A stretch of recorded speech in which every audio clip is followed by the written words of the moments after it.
This is Not Alone, First Encounter, written by Craig A. Falconer, narrated by James Patrick Cronin. Whoever wishes to keep a secret must hide the fact that he possesses one. Johann Wolfgang von Goethe. E-5, Millbank Cemetery, Arlington, Texas. And in local news, the radio boomed. The funeral of controversial former NASA worker Hans... Could you turn that nonsense off? Richard Walker asked from the back seat, sick to his stomach of the way the media had been reporting on his old friend's death for the past 10 days. Controversial was a tamer word than many of those thrown around of late, but the timing made Walker particularly impatient. As the car pulled into the cemetery's parking lot, the driver obligingly muted the radio. He shook his head as he did so, but not at Walker's request. Instead, he was expressing his own disappointment at the near-total lack of other vehicles. Hans wouldn't have cared about the stayaways, Walker insisted, sensing the younger man's anger. He held his eyes via the rearview mirror. "But I appreciate that you do, Sam."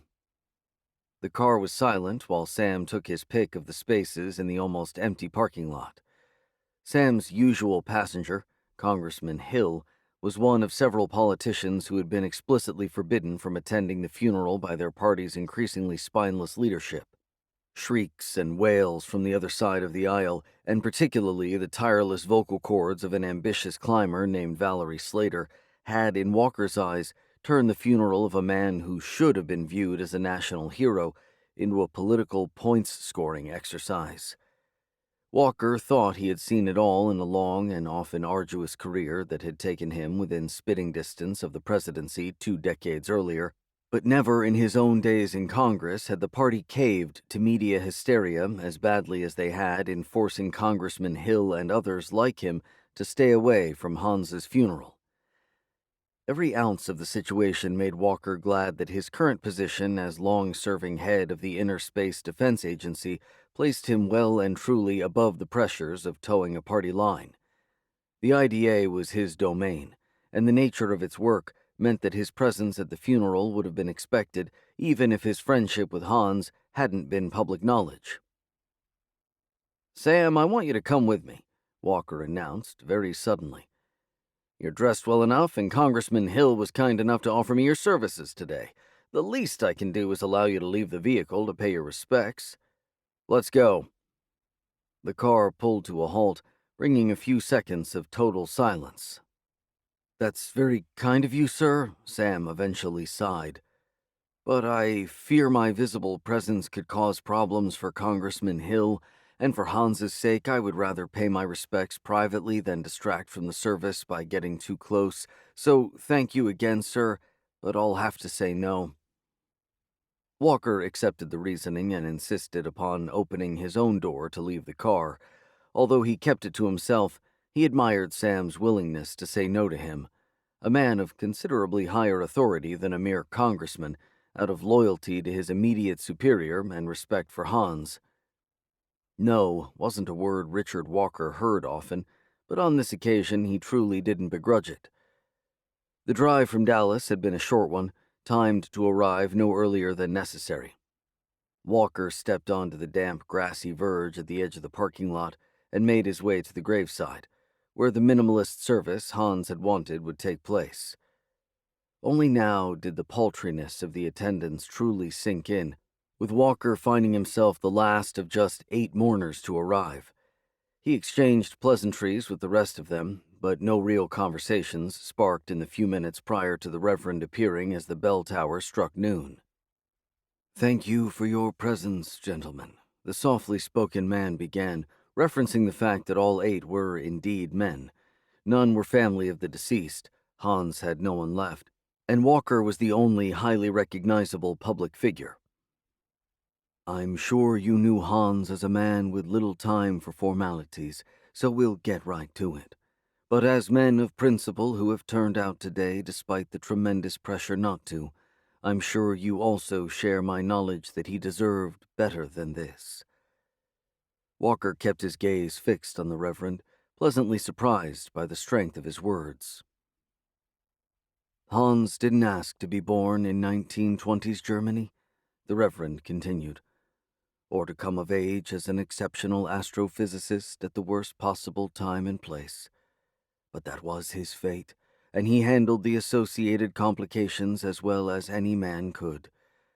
Hans didn't deserve the circumstances of his birth any more than I deserved the far more comfortable circumstances of a joyful childhood here in Arlington, and he certainly doesn't deserve the cheap smears that have been thrown at his name since his passing. When Hans called me to discuss funeral plans several months ago, his primary request was for me to recount the closing words of advice he offered to his friends and colleagues during his retirement speech. It's fitting that at least one man who was present that day is here to hear those words once more, and I'm as pleased by that as Hans would have been. Walker, fondly recalling that day, shared a respectful nod of acknowledgement with the Reverend.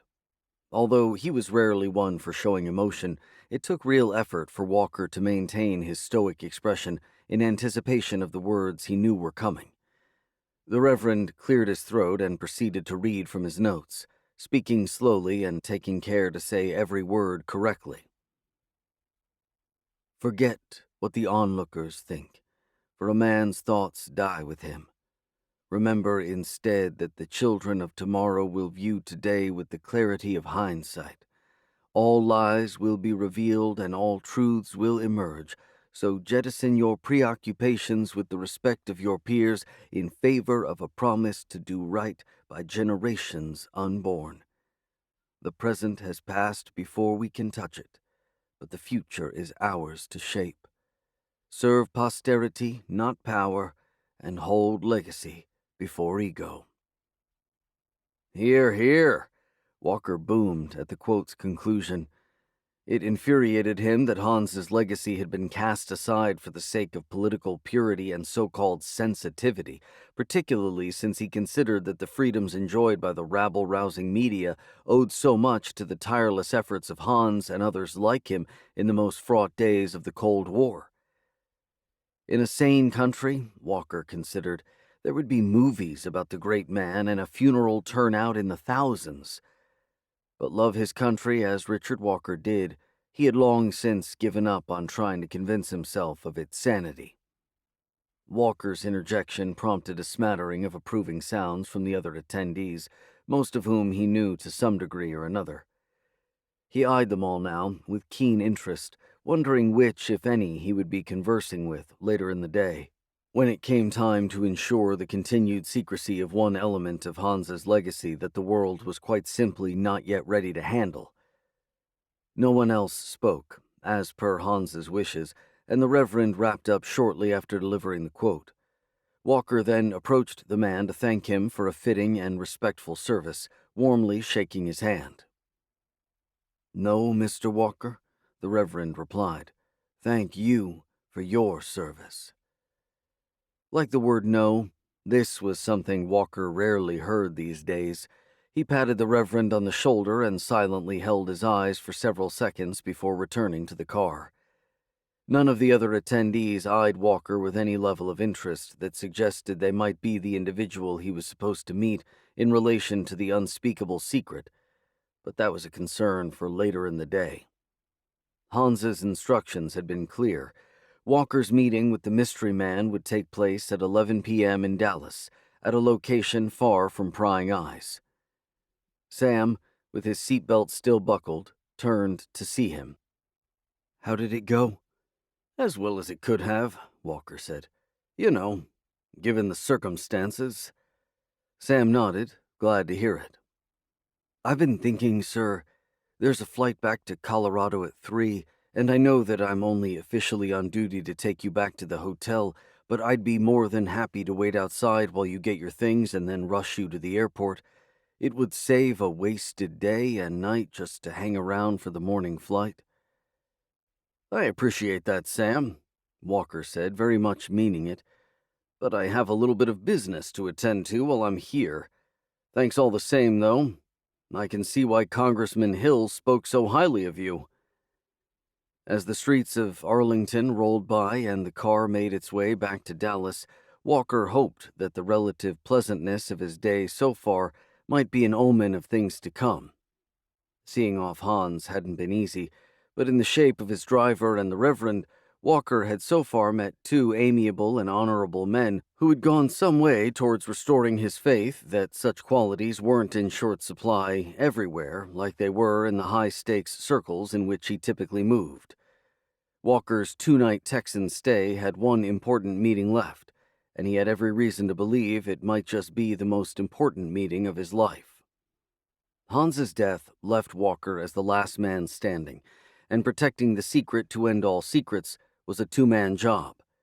For there was something about this secret in particular, one of truly unparalleled national and global significance, that meant it wasn't the kind that could keep itself. Put simply, this secret existed not only in the minds of its keepers, but as a remarkable physical object whose rediscovery absolutely had to be prevented at any and all costs. Richard Walker feared no man, but he had a strong feeling that the night ahead would be anything but easy. E-4, Gravison Hotel, Dallas, Texas. As Richard Walker fully expected, Hans had picked an excellent location for the night's clandestine meeting. Walker checked the spot out in the early evening before returning to his plush suite in the high-end Gravison Hotel, where he ran through every foreseeable eventuality until the time came to leave.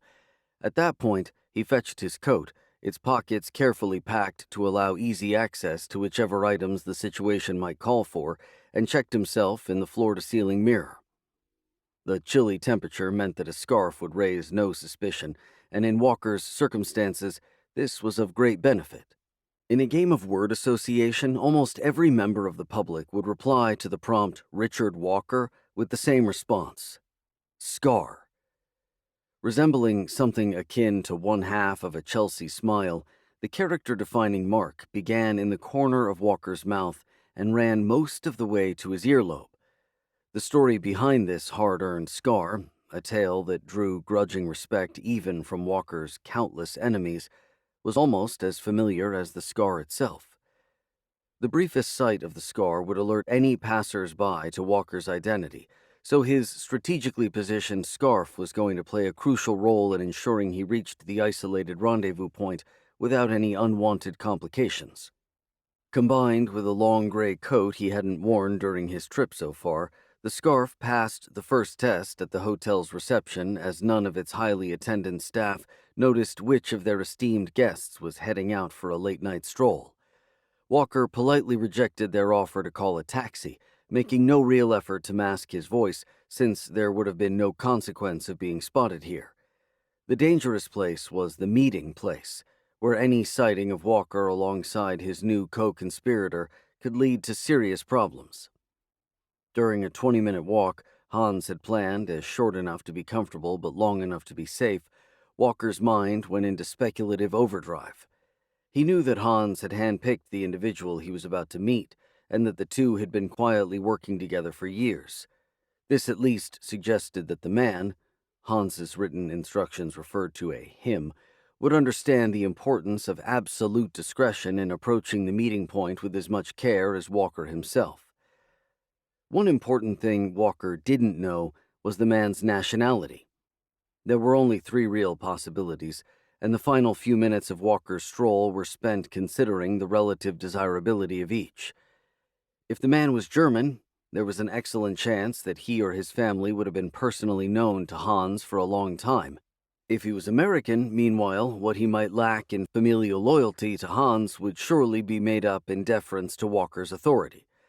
Least preferable in Walker's mind was the possibility that the man would be Argentinian, local to the key point of interest. But although it wasn't what Walker hoped for, he saw the Argentinian possibility to be the likeliest. After all, he considered this was a man Hans had chosen to be his eyes on the ground, to keep his finger on the local pulse and alert Hans to any rumors of curious discoveries, dives, or exploration in the vicinity of the all-important site. An Argentinian informant would likely be an underworld figure, Walker feared. Effective and discreet, no doubt, but potentially loyal only to his most lucrative option at any given moment. Walker stopped at the second streetlight on the pedestrian-only Baker's Bridge, as per the precise instructions he had been given by Hans several months earlier.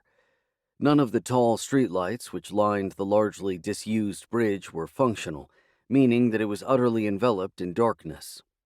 Further still, the entire area was a rare blind spot for CCTV and other security cameras, hence its selection as the all-important meeting point.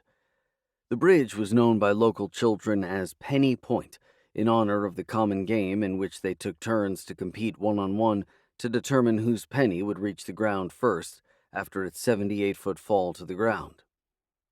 At night, however, Penny Point was a dead zone. Walker was 2 minutes early, as he liked to be for all appointments, but the absence of Hans's chosen man was no surprise, much less cause for alarm. Hans's instructions clearly stated that the man would remain out of sight until the turn of the hour, and that even then he would be heard before he was seen. Walker's trusty digital wristwatch emitted 2 quiet beeps when the time came, and a welcome sound came immediately thereafter, the sound of briskly approaching footsteps. They stopped just as a figure came into view, with Walker's eyes working hard to discern any detail with only a waning moon and some general city-based light pollution to assist. "On 4, a strong voice called as its owner's footsteps stopped some 10 meters away. Walker nodded to himself. This was going exactly as Hans had laid out. He then reached into his pocket and counted aloud, tossing a paperclip to the ground between them once 4 seconds had passed. The man did the same, then collected both paperclips on his way to Walker and handed them over on arrival. With each having passed the basic but unguessable identity test Hans had dreamt up, the business of the evening could now get underway. "So, who are you?" the man asked, a slight Latin American accent now discernible in the words. Up close, it became clear that he was around half Walker's age, at 30 or so. He sported an extremely short hairstyle and a single teardrop tattoo under his right eye. His shoulders and neck were broad, noticeably so, but he couldn't have stood more than 5'6". If Walker had been forced to sketch a best guess of what his new partner might have looked like if he was indeed an Argentinian informant, the man before him wouldn't have been far from it. "I said, who are you?"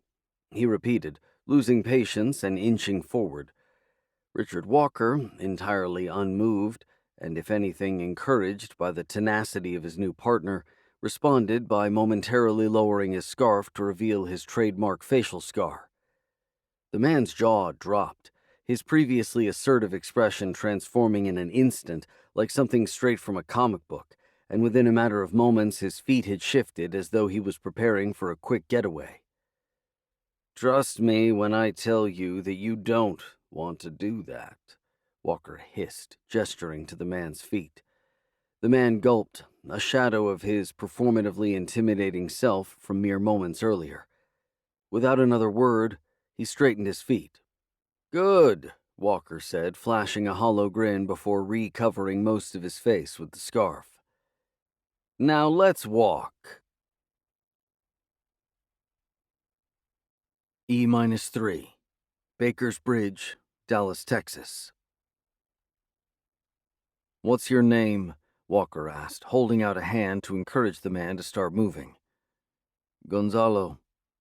Walker remained silent. "Gonzalo de Maria," the man continued after 5 or 6 uncomfortable seconds, answering a prompt that had required no words. His accent seemed to grow less prominent with every statement, short as they were, and was beginning to sound very much like that of a man who had spent considerable time in an English-speaking country. For now, Walker didn't care enough to inquire any further. "Good," he said, "and I trust you received Hans's instructions about telling no one where you were going and bringing no electronic devices?" "Of course," Gonzalo replied, with the visible tension in his shoulders beginning to ease. "With respect, Mr. Walker, this isn't my first dance either." Walker couldn't help but grin at a comment that was somehow both audacious and deferent. Unsurprisingly, Hans seemed to have chosen his helper well. "So tell me, Senor de Maria, how many men have you killed?" "For Hans?" Gonzalo asked. "3." Unmoved by either Gonzalo's answer or the clear implication that he was no stranger to getting his hands dirty outside of his work with Hans, Walker nodded indifferently. "3 people. How many incidents?" "1," came the equally low-key reply. This time Gonzalo knew better than to leave a period of silence, so he dived right into a full explanation. "A little over 4 years ago, 2 fishermen thought they'd found something. They met with a diver. He was shady, not the kind of guy that honest men do business with. Anyway, they kept the plan quiet. You know, didn't want to split the find more than 3 ways. They thought it was German treasure. Nazi treasure.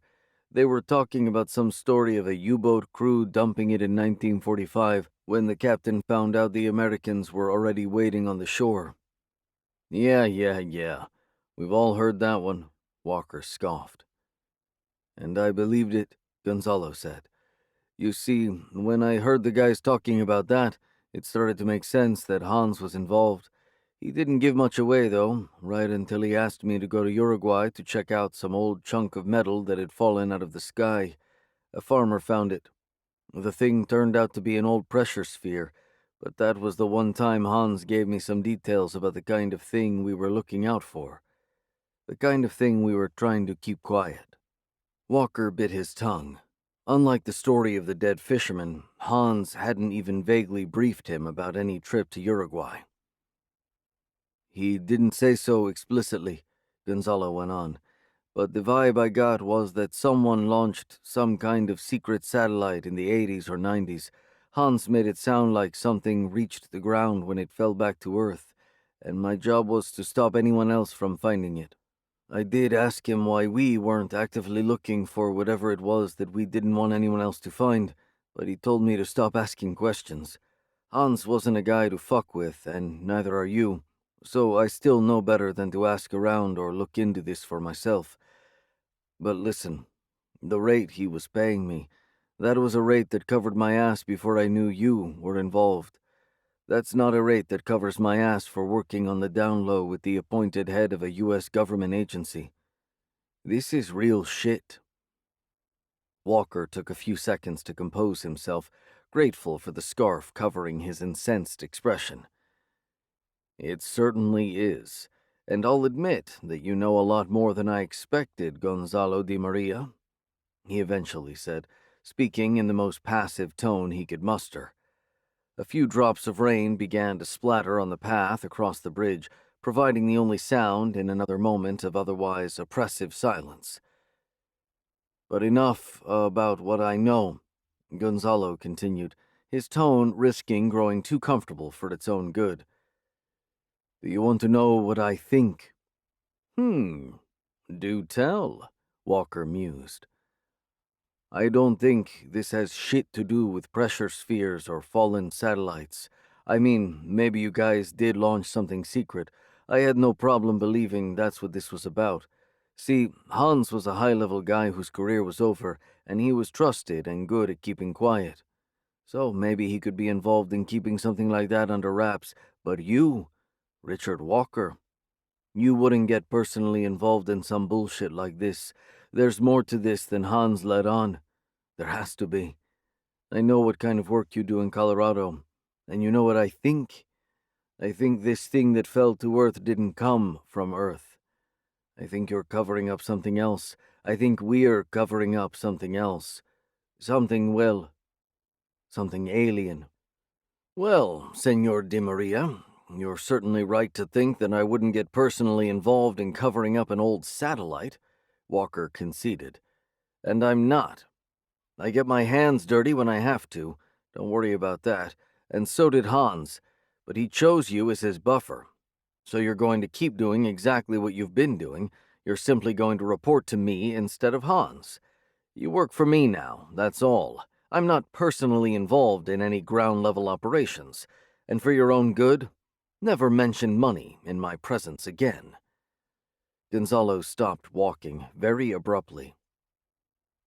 "You didn't deny it," he said, momentarily ignoring Walker's closing threat in favor of the issue that really stood out. "Keep moving," Walker replied. After watching Walker continue unperturbed for several seconds, Gonzalo rushed to catch up. "This is something alien, isn't it? Jesus, holy shit, he really hasn't been paying me enough."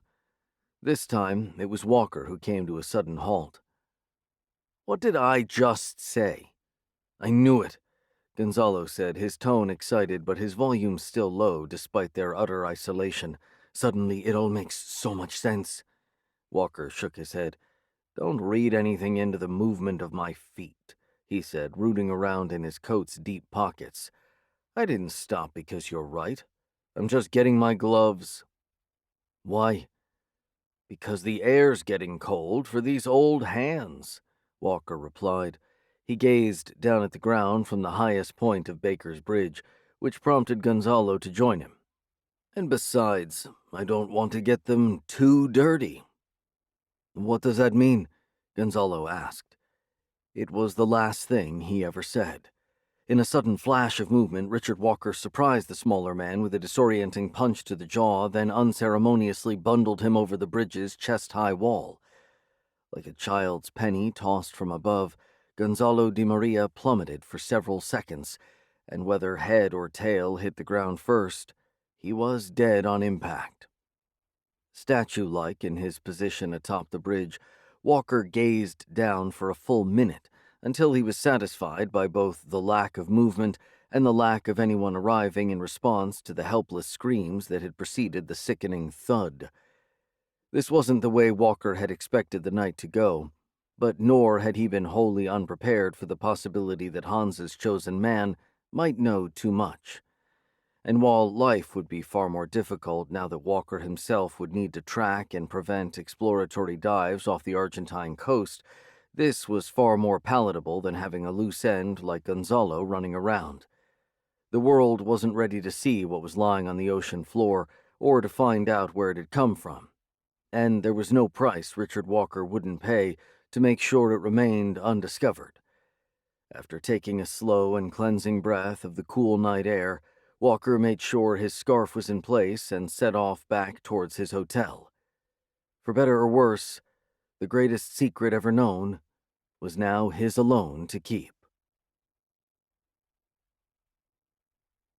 E-2, Gravison Hotel, Dallas, Texas.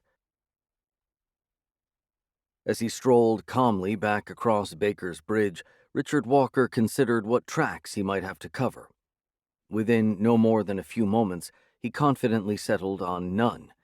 Gonzalo was a foreign underworld figure who had died after a midnight fall from a derelict bridge, he reasoned to himself. This was hardly something that was going to frighten or entrance the general public.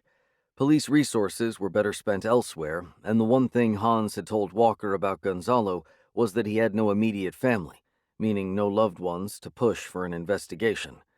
Hans had also known Dallas very well and was a man with all kinds of contacts, so Walker fully trusted his certainty that an unusually broad area around the bridge was completely free of functional security cameras. In any event, he knew that no eventuality could possibly lead to anything more dangerous than the knowledge that had died with Gonzalo. Not an ounce of guilt swirled around Walker's mind.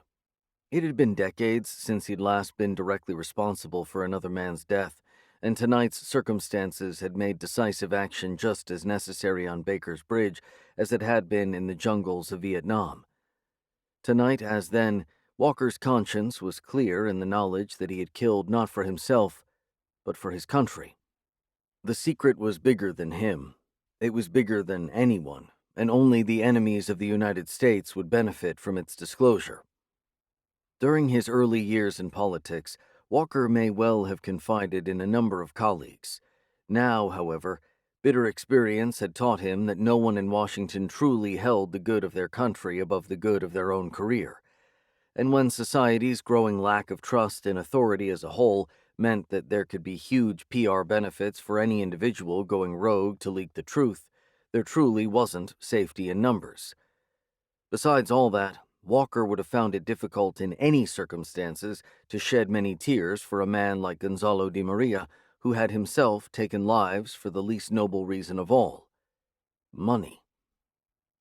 The words the Reverend had quoted at Hans's funeral echoed now in Walker's mind, which took no convincing that he himself was doing right by generations unborn in concealing a truth that could do nothing but harm for the country he loved so much.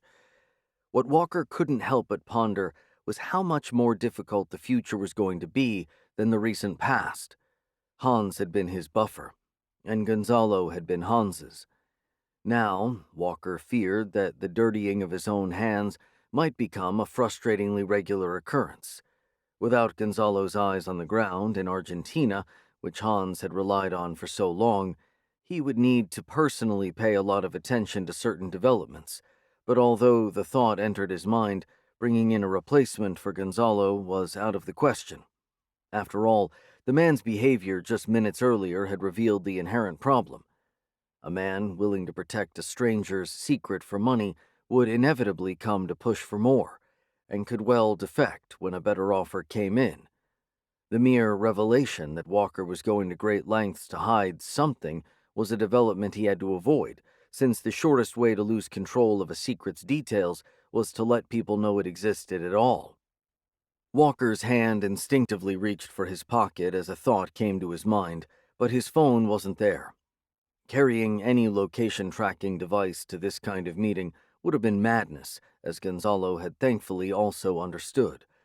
The spur-of-the-moment idea that hit Walker had been to call his favorite underling at the IDA, an outstanding physicist by the name of Ben Gold.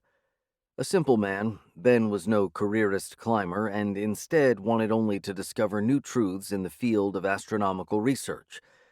The quality of his work had seen him rise to Walker's attention, and his quiet personability had seen him earn an unusual position of trust.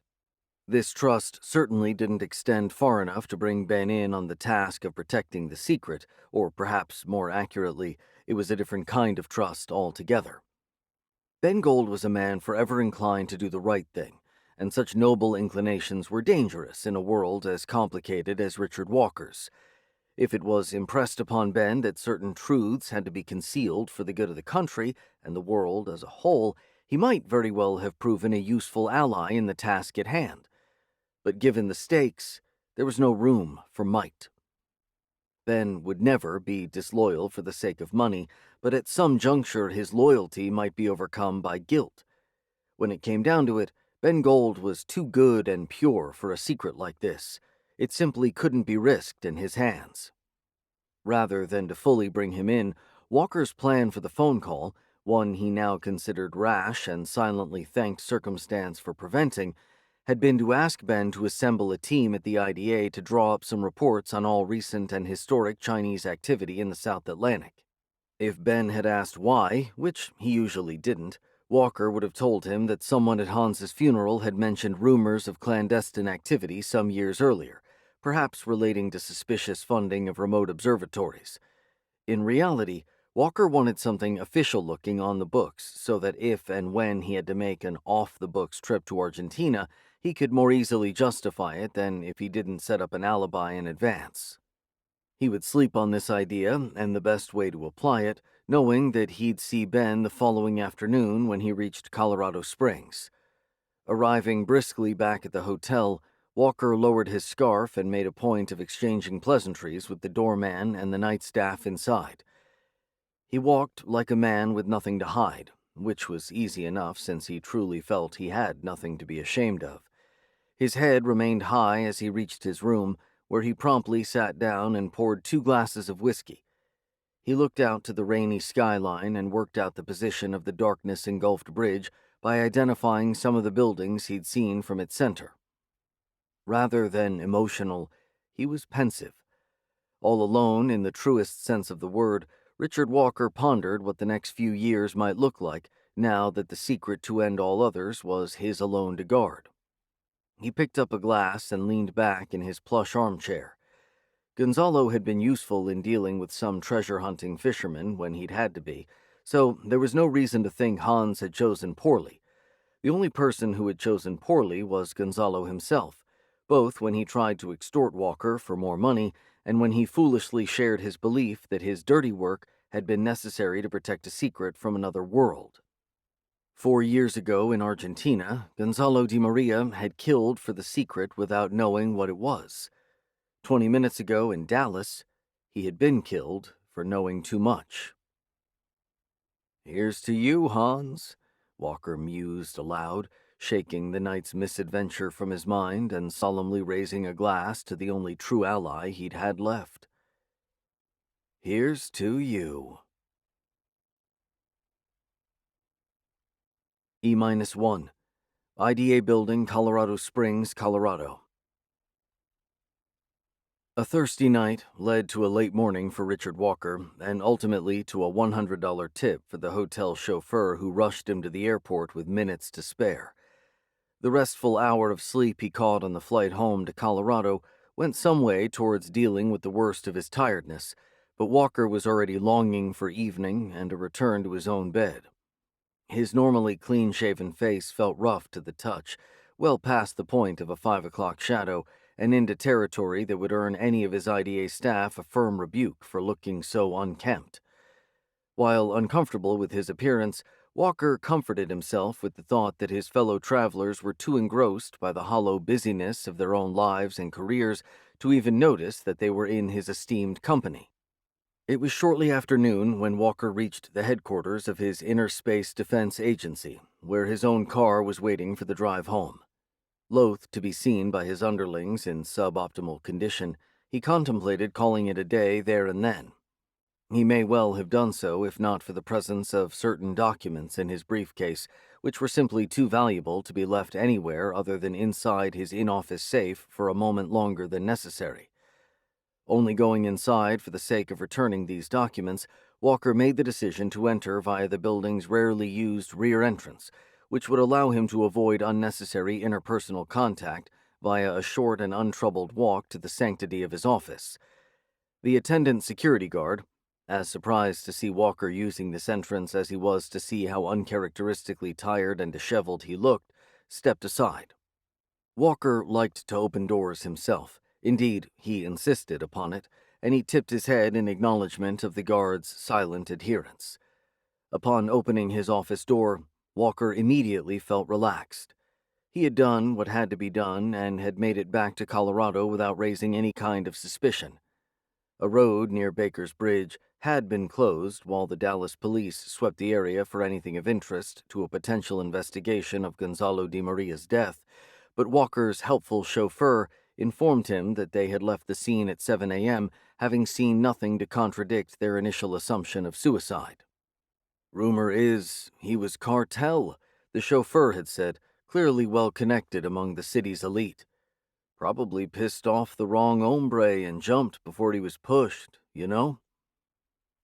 Walker had wisely avoided getting too deep into this conversation, but now that he was home, he reflected on how dangerous a move it had been. He really had placed untold faith in the belief that Hans had chosen a sufficiently off-grid location within the city, where no cameras would trace his movements closely enough to link him to the scene of a highly necessary crime. All's well that ends well, he thought, placing his briefcase on his broad wooden desk. With cameras on his mind, Walker then moved his chair to block the line of sight between his safe and the office's primary security camera, acting with an abundance of caution without knowing precisely who he was worried might somehow access the footage. For very good reasons, the contents of the safe had to stay secret. Once he had returned to the safe a folder of documents he'd taken to Dallas and was greatly relieved not to have needed, Walker paused to let his eyes flit across the rest of its files and items. One day, he felt sure that he would need to pass the secret on to a new keeper so that they could take over as its guardian, and this was the only reason the incriminating documents in his safe still existed. If the secret had been the kind that could safely die with its last keeper, Walker would have skipped that part and burned every shred of evidence. Richard Walker's life was anything but this simple, however, and his eyes soon landed, as they so often did, upon the most important item of all, a manila folder marked with the word Kerg. Very suddenly, an entirely unwelcome sound tore Walker's eyes away from the folder and the safe as a whole. His head instinctively shot towards the regrettably unlocked door where a lone figure now stood. "Jesus, Benjamin!" he roared, fury momentarily crossing his eyes. The worst of the anger faded quickly. Far more quickly than if the unannounced visitor had been anyone else, and in its place came a relief that Ben hadn't arrived a few moments earlier when he might have seen something he really wasn't supposed to. Walker could only blame himself for leaving his office door unlocked while he opened the safe, with events of the past 24 hours having dulled his usual attentiveness in that regard. "I'm so sorry, sir," Ben said, averting his eyes into the hallway. "It's just that the children from Birchwood are here, and they've been waiting for a while." Before Walker could ask what the hell Ben was talking about, his suitably confused expression morphed suddenly into one of unwelcome realization. "Last Thursday of the month," he sighed. "Shit." Giving a guided tour to local school children was normally one of Walker's favorite duties, but in his current state he wanted to be nowhere near a crowd. He was at least glad that Ben had so quickly closed the door behind himself, blocking most of the roar from reaching the children. But Ben's message was unwelcome nonetheless. Walker closed up his safe and sat down, reopening his large briefcase to remove a small toiletries bag from inside. "I have to shave. Can you occupy them for a few more minutes?" "Of course," Ben nodded. He then caught his boss glancing up to a 30-year-old photo on the wall. In it, Hans was shaking hands with Walker, then a fairly junior worker at the Office of Science and Technology Policy. "And just in case you don't know, he thought the world of you, sir. He really did." Walker nodded a silent acknowledgement without looking away. Even when Ben left, his eyes remained on the photograph. His scar was even more prominent in those days, so much closer to the horrific act of war that caused it, and his eyes were those of a young idealist. His and Hans's lives had gone on to intertwine in ways he could never have imagined in those simpler times, and a sudden hole made itself known within his gut as it truly hit home for the first time that he would live the rest of his life without his soul kindred spirit. Hans had survived a war in his own right, on the wrong side no less, and had necessarily kept many things to himself. The scar on Walker's face was meanwhile a reflection of his own ability to keep quiet, even in the face of pain and pressure unimaginable to most. It wasn't so much that Walker wanted to have the secret in common with someone. He and the world were better off without Gonzalo, without doubt, but he dearly wished old Hans was still around to take some of the weight. The sound of excited voices and footsteps carried along the IDA's main hallway and under the crack in Walker's office door, reminding him of the urgent matter at hand. He swallowed away his sorrow and moved his eyes from the photo, proud to have known Hans at all, and determined to continue the work they'd done together, no matter the cost. E-0. IDA Building, Colorado Springs, Colorado. An incredible hush met Richard Walker's appearance in the IDA building's main lobby, where 15 young students stood in sudden awe of his larger-than-life presence. Even to these children, born well after Walker's failed presidential bid and younger than the IDA itself, the man was universally recognized as a genuine titan of American politics and broader pop culture as a whole. The powerful image of the scar and the story behind it had much to do with this, but it wasn't the be-all and end-all. Walker carried himself like few others, rarely entertaining the notion of compromise and viewing any kind of apology as an overt expression of weakness. Countless articles had been written on the unusually high personal approval ratings Walker garnered across all demographics and party affiliations, with most analyses concluding that two reasons stood above all others. Richard Walker was an unabashed patriot, and he was his own man. One point that consistently came up in polling was that citizens saw Walker as an antidote to the sanitized, PR-driven politics of the day, with many even hoping he would one day step away from the IDA to make another run for the White House. None of the children before Walker looked frightened, but there was a degree of natural intimidation on most of their faces. "I hope my friend Ben here hasn't been boring you too much while I was dealing with a few things in my office," he said, breaking the ice and prompting easy laughter all round. Ben chuckled, too, watching in quiet admiration as Walker exhibited his uncanny ability to shift his tone and effortlessly connect with any given audience. Needless to say, however, Ben had no idea what Walker was truly capable of. "I understand that you're all here because you've worked hard in school. You've earned your visit, just like our country has earned its position in the world. Here at the IDA, we do all we can to protect our well-earned national security advantage by making sure nothing in the sky can take it away. Asteroids, space junk, provocative moves by our foreign enemies, aliens." The children laughed again on cue, taking Walker's own grin as permission to do so. "But seriously," he went on, "our work is very important. Ben oversees a lot of the observation work and data we handle, usually in cooperation with other agencies, and I deal with the broader political issues. I'm sure you know from the TV news that putting weapons in space is a hot topic, and it's not quite that I want us to do that, but I now see it as my life's driving purpose to make sure no one else does it first. We don't do much direct sky watching from this building, city lights and all, but we do have some decommissioned telescopes in the museum, very impressive and very expensive, so I'll take you there in a few minutes. For now, feel free to look around in here while I make sure everything's ready in the museum room." The children joined in with their teacher's applause before breaking out in conversation amongst themselves.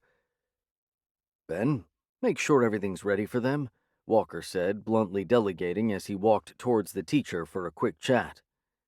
"Mr. Walker," the man smiled, extending his hand. "David Morgan, thank you for this. It means a lot to them."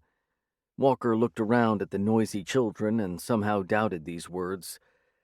"Any outstanding candidates for an internship?" he asked, as he always did.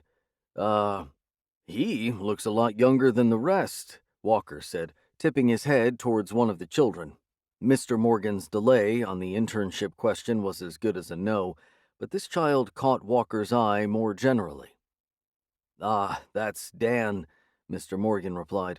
"The youngest and the keenest. Academically speaking, he wasn't exactly an automatic pick, but it would have broken his spirit if I hadn't brought him along." Walker scratched his chin, watching as young Dan attentively read the captions underneath every single image of comets and asteroids which lined the walls, while most of his older schoolmates joked around in the middle of the room.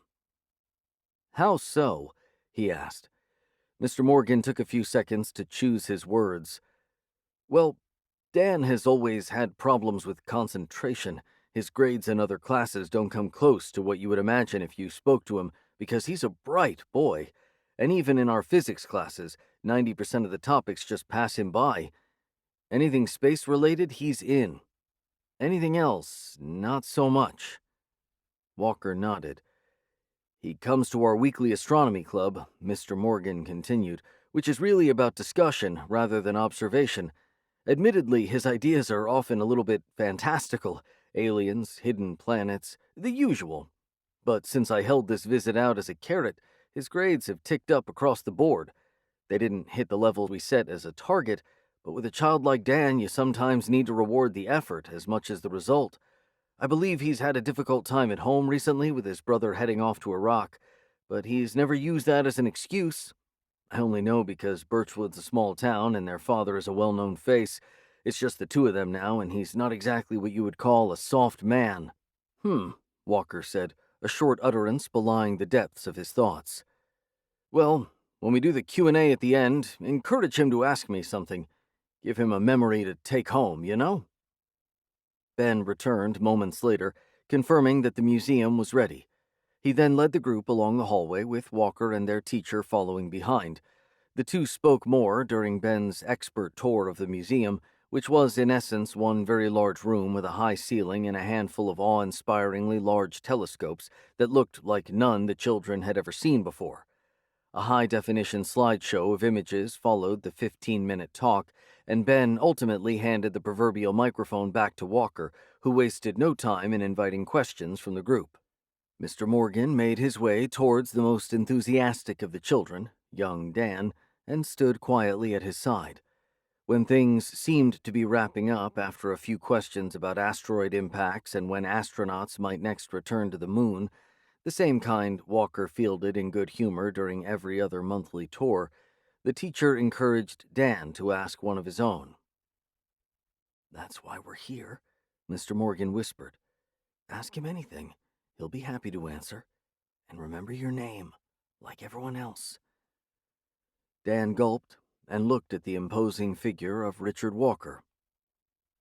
"Fire away," Walker said, sensing a question was coming. The boy nodded too many times, psyching himself up.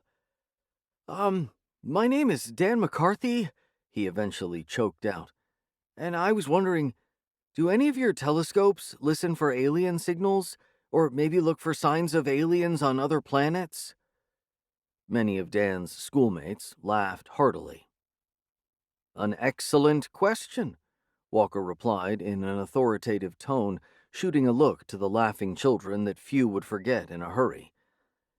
"The short answer is that we don't conduct such observations ourselves, but we share data with others who do. And without wishing to disappoint you, there really is nothing to report on that front. Not yet, at least." Dan's expression and body language eased, calmed by Walker's personable and patient answer. He quickly gazed at Mr. Morgan and raised his eyebrows in a silent request for permission to ask another question.